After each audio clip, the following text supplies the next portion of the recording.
بسم اللہ الرحمن الرحیم۔ ناظرین السلام علیکم۔ میں آپ سب کو خوش آمدید کہتی ہوں اور دعا کرتی ہوں کہ اللہ آپ کو صحت، خوشی، محبت اور سکون عطا فرمائے، آمین۔ آج کی ویڈیو ایک نہایت اہم اور حساس موضوع پر ہے۔ وہ یہ ہے کہ کیا بیوی شوہر کے عضو تناسل کو منہ میں لے سکتی ہے؟ کیا اسلام میں یہ عمل جائز ہے؟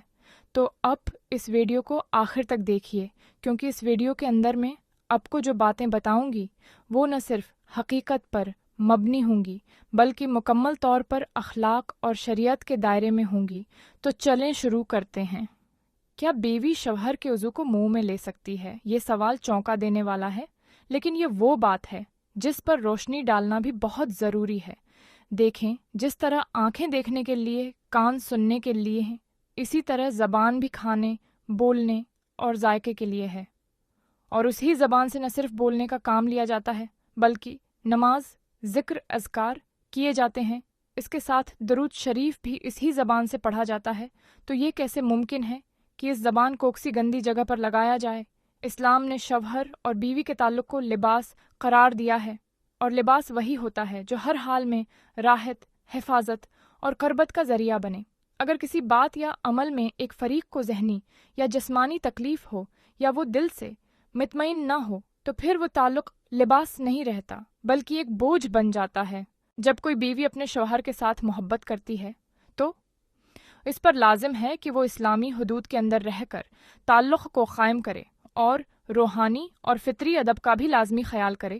اس کے ساتھ شوہر کو بھی چاہیے کہ محبت اور جنسی قربت کے دوران ایسے مطالبات نہ کرے جو بیوی کے لیے نفسیاتی طور پر ناخوشگوار ہوں، اور بیوی اس حد تک اجائے کہ وہ شوہر کا نفس منہ میں لینے کی خواہش کرے، اگرچہ شریعت میں اس پر کوئی واضح ممانعت نہیں۔ کچھ علماء کا کہنا ہے کہ اگر ایسا عمل دونوں کی رضامندی سے ہو اور کوئی ناپاک چیز جیسے منی یا مزی منہ میں نہ جائے تو یہ مکروہ تو ہے لیکن حرام نہیں، جبکہ دوسرے علماء اسے فطرت کے خلاف اور اخلاقی طور پر ناپسندیدہ سمجھتے ہیں اور اس سے بچنے کا مشورہ دیتے ہیں۔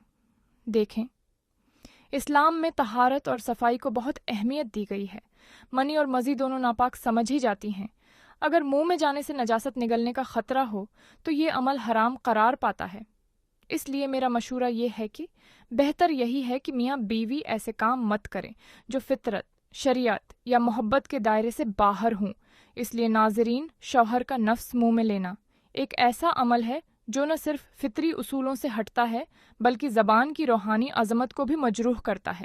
یہی زبان ہے جس سے قرآن کی تلاوت ہوتی ہے، درود شریف پڑھا جاتا ہے، اللہ کا ذکر ہوتا ہے اور دعا مانگی جاتی ہے۔ تو کیا اس زبان سے نجاست کو چھونے یا نگلنے جیسے افعال، کیا یہ ہمارے ایمان، ادب اور طہارت کے مطابق ہے؟